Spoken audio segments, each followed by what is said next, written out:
Hello, I'm Robin Hart of the Home Loans of Hart team, and this is my weekly video where I share with you some insights on housing, mortgage rates, and other tidbits that may help you make more informed decisions when it comes to you and your clients' housing needs. All right, let's dive in and see what we've got. First up, we always check out the rates and see what we got for a snapshot of the last 7 days. Mortgage Nuggets is reporting the average 30-year fixed conventional loan is coming in at about 6.84%, while FHA hovers slightly over 6.25%. Well, what's happening? Well, inflation seems to be waning. Now, that's not to say that prices are dropping, but they have tempered in their rise, meaning they're no longer spiking. Items like housing, food cost, and fuel cost are no longer seeing those heavy increases and spikes, and inflation is heading more towards our strategic target of 2% every year, which is what Americans are pretty used to. So it does appear that with all the pain that we've experienced over the past several months, the Fed is finally winning their war on inflation. And just to illustrate the lowering of inflation, check this out. According to CNBC, there are 6 buying categories cheaper today than they were before the pandemic. If you can believe that, they include telephone hardware, televisions, audio equipment, computers, non-electric cookware, and tableware, along with toys and games. All right. So now that the tables have turned with inflation currently showing at a rate slightly over 2%, now the odds are in favor of a Fed rate cut by September.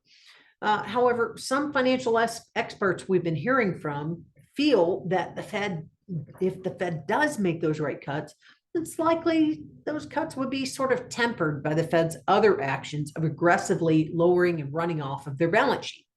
Now, what does that mean? Well, basically, that means effectively tightening the access to money, all while lowering the cost of that same currency. They are giving a little in one direction and pulling from the other to kind of ensure nothing too intense happens in these change-ups. And as you may have seen in your own neighborhood, these inflationary pressures and the rising of interest rates have caused some hesitation in the housing market. You may have even seen in your own neighborhood, nearly 1/3 of home sellers are cutting their prices as housing supply balloons. Although I'm not really sure we can use the word balloon correctively in this context. We still don't have the same number of homes for sale that we used to see, say, 20, 25 years ago. And it's correct, active listings are up, but our perspective is also skewed more relatively towards what we've recently seen. Just a couple of years ago, homes were flying off the market, which depleted basically any stores of available homes ready for sale. And although we do have more homes now than we did 2 years ago, ready for sale, we still have fewer homes for sale than we did 20 years ago. Does anyone else find that odd? And additionally, 3 years ago, if you listed a house, it was likely to sell in less than 7 days.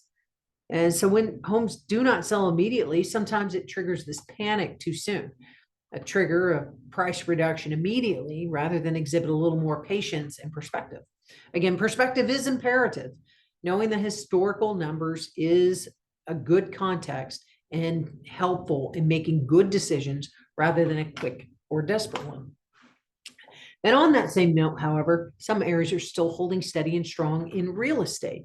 CNBC just recently released the 10 best U.S. states with America's best housing. And I was surprised not to see Texas on the list. It didn't quite make it there. Delaware, Indiana, Georgia, Tennessee, Nevada, New Jersey, North Carolina, Arizona, South Carolina, and Florida all made the list. Now, what was the list? It was a balance of affordability, low property taxes, healthy price appreciation, and making sure it's attractive for both businesses and home buyers. The only area that Texas really wasn't leading in was high taxes, property taxes, that is. And we just received some good news on the mortgage side. Mortgage applications rose for the first time in 4 weeks. Refinance applications also increased by 15%. So what does that mean to anybody else other than a loan officer? Well, basically, rates are down slightly lower today than they were in April. That's great news for potential home buyers. Some renters who are tired of renting, they're basically getting off and jumping into the home buying market. Great time to buy. At the same time, some homeowners recognize that their low mortgage rate of 3% is not protecting them from the high credit card interest rates of sometimes 19 and 29.99%.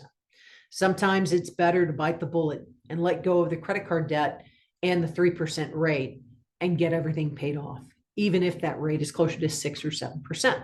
So if you happen to have high credit card debt, let's talk over $10,000 and check out your rates. And then let's look at a blended rate and see whether or not we can make a positive impact to your finances. All right, so here's some fun. Some house hunters are still on the sidelines, even though payments have lowered since their April highs. There are more homes on the market, more homes to choose from, and some agents are actually blaming the heat other than the agents think that the average buyer is still wishing and hoping for the return of a 3% rate. So I'm going to say both. Okay. Nobody wants to be in 100-degree heat, but also once we see 3%, it's hard to let go of. So unfortunately, though, the general consensus is more like an En Vogue song, never going to get it. It's not coming back. 3% rate is gone. All right, let's have some fun now. And another sign where millennials are hitting that passage of adulthood and second guessing some of their choices from their early teens and 20s, they've labeled some trends that are seriously outdated. And it's not just no-show socks at this time. Apparently monochrome furniture, skinny jeans, and the term adulting, they're all out. So is posting images of your foods and smoky eye makeup. And I'm going to say I'm quite proud that none of these impacts me. So all good. Yay. And if you are desperately looking for something to do, why not try the Great Texas Mosquito Festival? Yes, that's what I said. It's thrown every single year from barbecue and carnival, live music. It's a popular mosquito calling contest as well. Okay, why not drive over there and take a bite out of whatever? I can't even finish this. All right, here's my favorite meme of the week, and I'm pretty sure variations of this meme will continue to pop up as our relationship statuses and technology continue to be intertwined. Well, my ex canceled Spotify Premium. I was using it, which unfortunately means I'm revoking her dad's access to Disney Plus. Good guy. Hate to see him get caught in the crossfire. So at the end of every video, I do try to cover when is the best time to buy. Buy now while everybody else is fearful. So buy today. All right. And finally, if you like this video, please follow us on Facebook, Instagram, and YouTube. I'm Robin Hart with Home Loans with Hart Team, where we're here to help you build wealth through the finance of real estate. We'll be back next week. Have a great week.